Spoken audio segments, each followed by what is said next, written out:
Bismillahirrahmanirrahim. Baik, jadi Alhamdulillah hari ini kita akan sambung lagi untuk Al-Quran unit bahagian ikhfa dan iqlab. Dalam tajuk ini kita akan belajar 3 jenis hukum ya. Baik, yang pertama ikhfa hakiki. Baik, ikhfa hakiki mempunyai 15 huruf. Daripada 28 huruf hijaiyah di dalam Al-Quran, daripada itu ada 15 huruf yang terdiri daripada huruf-huruf ikhfa hakiki. Baik, murid-murid boleh lihat dalam muka surat 26 dan juga 27, iaitu dalam kotak berwarna kuning ini. 27 pun begini juga dalam kotak warna kuning. Baik, jadi bagaimana kita mau mengenal huruf ikhfa, bagaimana kita mau mengenal bacaan yang mengandungi ikhfa hakiki? Baik, caranya mudah sahaja, iaitu apabila kita lihat di bawah ni, bukan di sini. Kita lihat di muka surat 27. Di dalam kotak di bawah ni dinyatakan apabila kita lihat dekat sikit, nun mati ataupun tanwin, iaitu baris dua di atas atau baris dua di bawah atau baris dua di hadapan, dia bertemu dengan 15, salah satu daripada 15 huruf-huruf ikhfa hakiki, maka itu dikira sebagai ikhfa hakiki. Itu yang kita sebut sebagai ikhfa hakiki. Baik, seterusnya kita contoh, kita lihat di sini contoh untuk huruf ta ya. Bila nun mati dalam huruf yang dimerahkan ini ya, nun mati bertemu dengan huruf ta. Ta adalah huruf ikhfa hakiki. Maka di sini dikira sebagai bacaan ikhfa hakiki. Begitu juga dengan nun mati bertemu dengan sa selepasnya, iaitu sa adalah huruf ikhfa hakiki, maka di sini mengandungi bacaan ikhfa hakiki.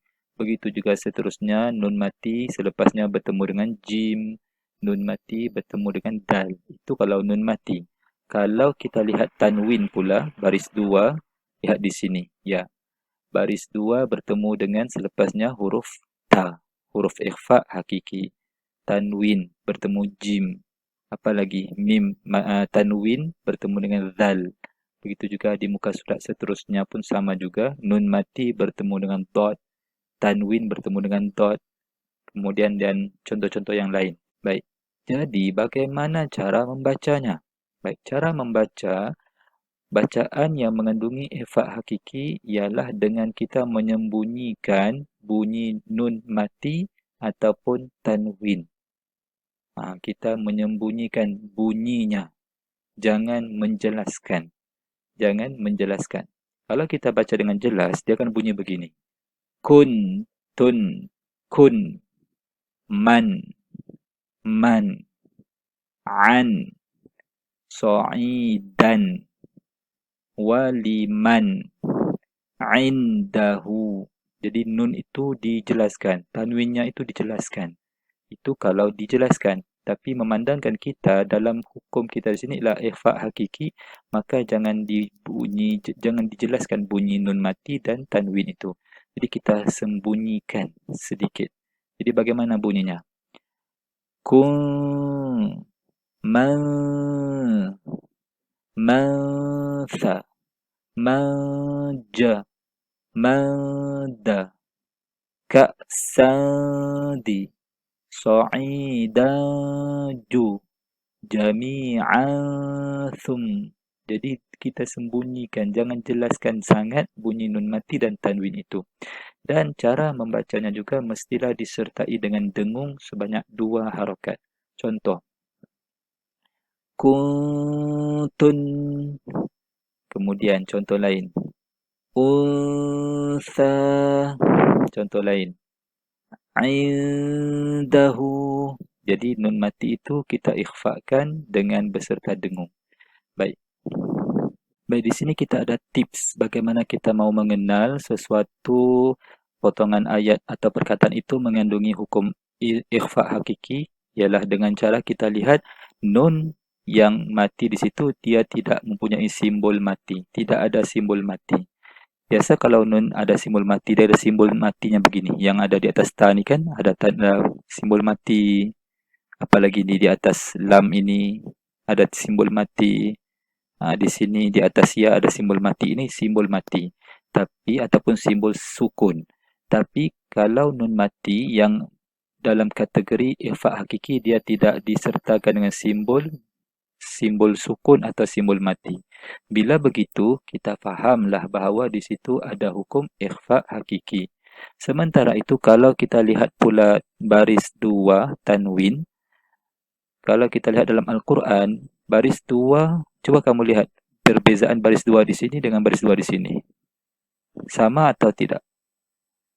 Tidak sama kan?